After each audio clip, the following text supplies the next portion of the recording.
Welcome to TG now. గత కొన్నేళ్లుగా తెలంగాణ రాష్ట్రంలో సర్కార్ బడులు సంస్థల వలయంలో కొట్టుమిట్టాడుతున్నాయి. కనీస సౌకర్యాలు, వసతులు లేక విద్యార్థులు తీవ్ర ఇబ్బందులు ఎదుర్కొంటున్నారు. పలు ప్రభుత్వ పాఠశాలలు అయితే బంజరు దొడ్ల కన్నా హీనంగా ఉన్నాయంటే అర్థం చేసుకోవచ్చు.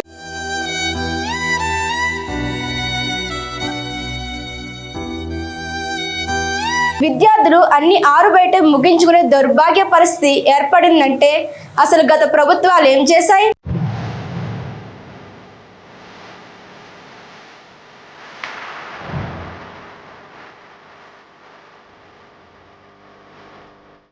విద్యార్థులు సర్కార్ బడులకు ఎందుకు దౌర్భాగ్య పరిస్థితులు దాపరించాయి?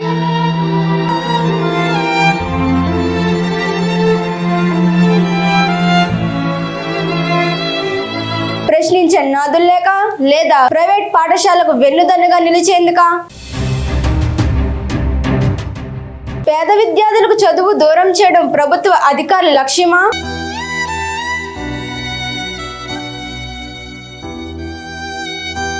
ఇంకెప్పటికీ మారతాయి ప్రభుత్వ పాఠశాలలు సీఎం రేవంత్ రెడ్డి నేతృత్వంలో? కాంగ్రెస్ ప్రభుత్వంలో సర్కార్ బడులు రూపురేఖలు మారతాయా?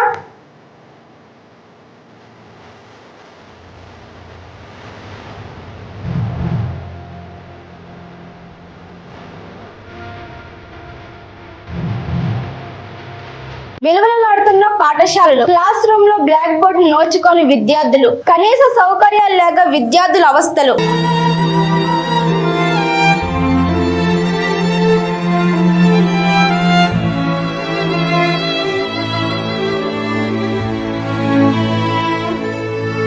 అర్బన్ పాఠశాలలో కరువైన మరుగుదొడ్లు, బంజరు దొడ్ల కన్నా హీనంగా ఉన్న పలు పాఠశాలలు. పలు ప్రభుత్వ పాఠశాలలో అరకొర టీచర్లు.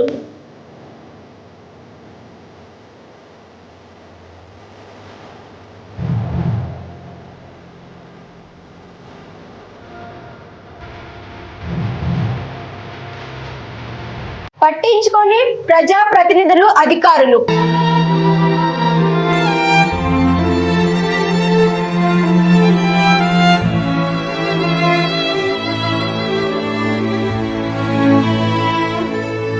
రాష్ట్రంలో పేద విద్యార్థులు చదువుకోవడానికి ఒకే ఒక్క ఆధారం ప్రభుత్వ పాఠశాలలు. ఎందుకంటే ప్రైవేట్ పాఠశాలల్లో చదివించాలంటే లక్షలు ఫీజులు కట్టాలి. ఓ రకంగా చెప్పాలంటే చదువును, సర్టిఫికెట్లను లక్షలు పెట్టి కొనాల్సిన పరిస్థితులు దాపురించాయి. దీంతో పూట గడవని తల్లిదండ్రులు తమ పిల్లలను ప్రైవేట్ పాఠశాలల్లో చదివించే స్తోమత లేక వారు తమ పిల్లలను సర్కార్ బడులకే పంపిస్తారు. ప్రభుత్వ పాఠశాలల్లో చదువుకొని తమ పిల్లలు ప్రయోజకులు కావాలని ఆశిస్తుంటారు. పెద్ద ఉద్యోగాలు సంపాదించి జీవిత చారమాంకంలో తమను సాధుతారని కలలు కంటుంటారు. కానీ సర్కార్ బడికి వెళ్లిన తమ పిల్లలు ఎలా చదువుతున్నారు? వారికి ఎలాంటి సౌకర్యాలున్నాయి? కనీస వసతులు ఉన్నాయా లేదా? క్లాస్ లో కనీసం బ్లాక్ బోర్డ్ అయినా ఉందా లేదా? కాలకృత్యాలు తీర్చుకోవడానికి కనీసం మరుగుదొడ్లైనా ఉన్నాయా లేవా? ఉపాధ్యాయులు ఉన్నారా లేరా? ఇలాంటి విషయాలన్నీ విద్యార్థుల తల్లిదండ్రులు పట్టించుకోరు. నిజం చెప్పాలంటే ఇలాంటి విషయాలు వారికి తెలియదు. దాంతో తమ పిల్లలు ఏం చదువుతున్నారు, ఎంత నాలెడ్జ్ సంపాదించుకుంటున్నారు లాంటి విషయాలు పట్టించుకోరు. ఈ నేపథ్యంలో వారి పిల్లల చదువులో వెనుకబడిపోయి నిరుద్యోగంలోకి, మరింత పేదరికంలోకి నెట్టివేయబడుతున్నారు.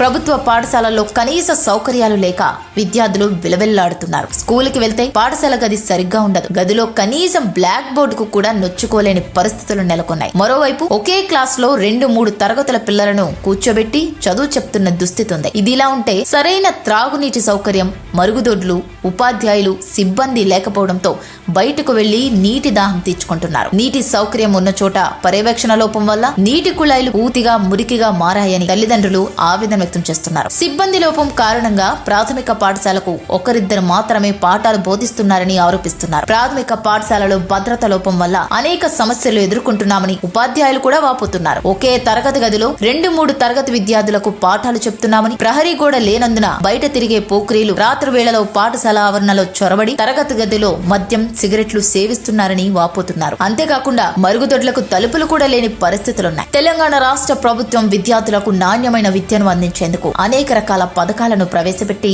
అమలు చేస్తోంది. అందులో భాగంగా విద్యార్థులు నాణ్యమైన చదువుతో పాటు శారీరకంగా దృఢంగా ఉండాలనే ఉద్దేశంతో మధ్యాహ్న భోజన సౌకర్యం కల్పించి అందజేస్తోంది. నాణ్యమైన విద్యను ఆహ్లాదకరమైన వాతావరణంలో విద్యాబుద్ధులు నేర్పుతూ అందుకు కావలసిన సదుపాయాలను ప్రభుత్వమే కల్పిస్తుంది. అయితే ఇదంతా ఒక పక్క అయితే విద్యార్థులు చదువును నేర్చుకునే పాఠశాలలు మాత్రం అధికారుల నిర్లక్ష్య వైఖరి కారణంగా సమస్యలతో కొట్టుమిట్టాడుతున్నాయి. ఈ విషయంలో పలుమార్లు అధికారులకు సమస్యలను విన్నవించిన అరాకొర పనులతో సరిపెడుతున్నారు తప్ప పూర్తి సమస్యల పరిష్కారం మాత్రం జరగడం లేదంటూ పలువురు ఆందోళన వ్యక్తం చేస్తున్నారు. బడంగ్పేట్ మున్సిపల్ కార్పొరేషన్ 14వ వార్డు మల్లాపూర్ గ్రామంలోని ప్రభుత్వ పాఠశాలలో తాగడానికి నీరు లేక బయట ఫిల్టర్ల వద్దకు వెళ్లి డబ్బాకు 5 రూపాయలు ఇచ్చి కొనుక్కొని తెచ్చుకొని తాగుతున్నారు. గతంలో తాగడానికి దాతల సహాయంతో వాటర్ ఫిల్టర్ ఏర్పాటు చేయడం జరిగింది. ఆ ఫిల్టర్ మూలన పడి నేటికి 4 సంవత్సరాలు కావస్తుంది.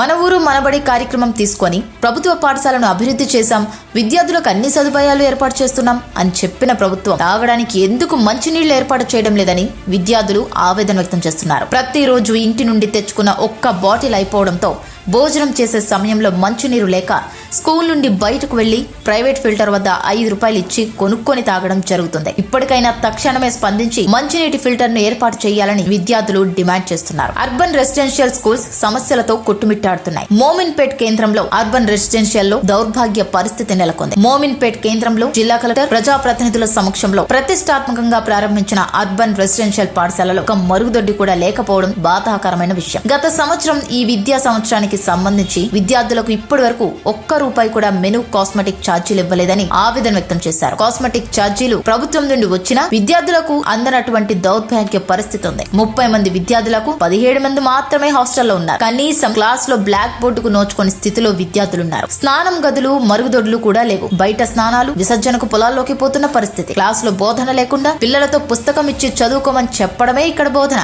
ఇంటి వద్ద కటిక పేదరిక పరిస్థితులు సహకరించక హాస్టల్లో విద్యార్థులను చేర్పిస్తే ఇక్కడ శిక్ష అనుభవిస్తున్న బాల నేరస్తుల్లాగా జీవనం కొనసాగిస్తున్న పరిస్థితి నెలకొందని ఆవేదన వ్యక్తం చేస్తున్నారు. విద్యార్థులే లేక బోసిపోతున్న ప్రభుత్వ పాఠశాలలు, అధికారుల పర్యవేక్షణ శూన్యం. ప్రభుత్వ బడులు సమస్యల నిలయంగా మారాయి. కొన్ని పాఠశాలలు విద్యార్థులు లేని ప్రభుత్వ బడులు బోసిపోతున్నాయి.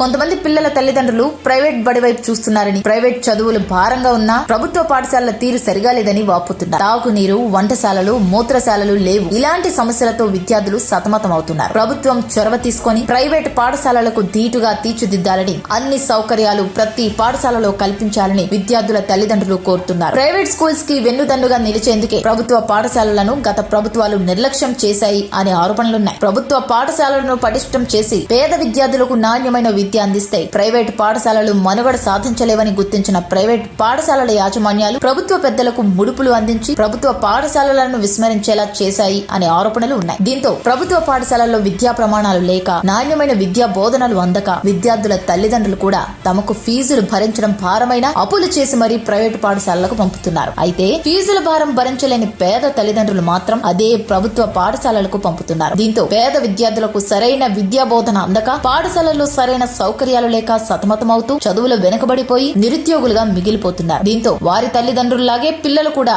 పేదరికంలో మగ్గిపోతున్నారు. ఏ పాఠశాల చూసినా ఏమున్నది గర్వకారణం అన్నట్టు ఏదో ఒక పాఠశాల తప్పితే ప్రతి ప్రభుత్వ పాఠశాలలో సౌకర్యాల కొరత వేధిస్తోంది. గత ప్రభుత్వాలు విద్యా వ్యవస్థను పూర్తిగా నిర్లక్ష్యం చేయడం, పేద విద్యార్థులు చదువుకునే పాఠశాలలను పట్టించుకోకపోవడంతో ఈ దుస్థితి నెలకొందని పలు విద్యార్థి సంఘాలు, విద్యార్థుల తల్లిదండ్రులు ఆరోపిస్తున్నారు. అధికారులు, ప్రజాప్రతినిధులు కూడా గ్రామీణ, అర్బన్ ప్రాంతాల స్కూల్స్ ను పట్టించుకోక నిలువెత్తు నిర్లక్ష్యంగా వ్యవహరించడంతో ప్రభుత్వ పాఠశాలలు అధ్వాన్న స్థితికి చేరాయని ఆరోపణలు వెల్లువెత్తుతున్నాయి. ఇప్పటికైనా కొత్త ప్రభుత్వం అయినా పట్టించుకొని ప్రభుత్వ ప్రతి పాఠశాలలపై ప్రత్యేక దృష్టి పెట్టి విద్యా వ్యవస్థను పటిష్టం చెయ్యాలి అని పిల్లల తల్లిదండ్రులు వేడుకుంటున్నారు. ఇదిలా ఉంటే ప్రభుత్వ పాఠశాలల్లో పనిచేసే ఉపాధ్యాయులకు లక్షల్లో జీతాలు ఇస్తుంది గవర్నమెంట్. కానీ ప్రైవేటు పాఠశాలల్లో పనిచేసే ఉపాధ్యాయులకు వేలల్లోనే ఇస్తున్నారు. ఇంకా చెప్పాలంటే కొన్ని ప్రైవేటు పాఠశాలల్లో పనిచేసే ఉపాధ్యాయులకు 10,000 ఇచ్చి కూడా నాణ్యమైన విద్యను అందిస్తున్నారు. మరి ప్రభుత్వ పాఠశాలల్లో పనిచేసే ఉపాధ్యాయులకు లక్షల్లో జీతాలు ఇచ్చినా పేద విద్యార్థులకు నాణ్యమైన విద్యా ప్రమాణాలు అందకపోవడానికి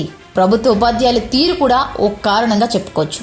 ఎందుకంటే ప్రభుత్వ పాఠశాలల్లో పనిచేసే కొందరు ఉపాధ్యాయులు కూడా స్కూలుకి వచ్చామా పోయామా 1వ తేదీన జీతాలు తీసుకున్నామా అనే విధంగా వ్యవహరిస్తున్నారనే ఆరోపణలు లేకపోలేదు. ప్రభుత్వ పాఠశాలల్లో పనిచేసే ఉపాధ్యాయులలో ఈ ధోరణి మారాలని కూడా మేధావులు, ప్రముఖ విద్యావేత్తలు కోరుతున్నారు. ఇప్పటికైనా రాష్ట్రంలో ప్రభుత్వ పాఠశాలల్లో ఉన్న దారుణమైన పరిస్థితులను సరిదిద్ది విద్యార్థులకు అన్ని కనీస సౌకర్యాలను కల్పించి పేద విద్యార్థులకు నాణ్యమైన విద్య అందేలా ప్రభుత్వంతో పాటు ప్రజాప్రతినిధులు, అధికారులు ముందుకు రావాలని కోరుతున్నారు. ప్రైవేటు పాఠశాలలకు ధీటుగా రాష్ట్రాల ప్రభుత్వ పాఠశాలల్లో విద్య ఉండాలని, ప్రైవేటు పాఠశాలల్లో ఉండే పోటీతత్వం ప్రభుత్వ పాఠశాలల్లో కూడా ఉండాలని ప్రముఖ విద్యావేత్తలు సూచిస్తున్నారు. ప్రభుత్వ పాఠశాలల్లో పనిచేసే ఉపాధ్యాయులు కూడా ప్రైవేటు పాఠశాలల్లో పనిచేసే ఉపాధ్యాయుల మాదిరిగా పనిచేసి విద్యార్థులకు అత్యున్నత బోధన అందించి ప్రైవేట్ స్కూల్స్ విద్యార్థులకు ధీటుగా ఫలితాలు వచ్చేలా పనిచేయాలని, అప్పుడే ప్రభుత్వ పాఠశాలల్లో విద్యార్థుల సంఖ్య పెరుగుతుందని చెబుతున్నారు. చూడాలి మరి ఇప్పటికైనా ప్రభుత్వ పాఠశాలల్లో ఎంతవరకు మార్పు వస్తుందో.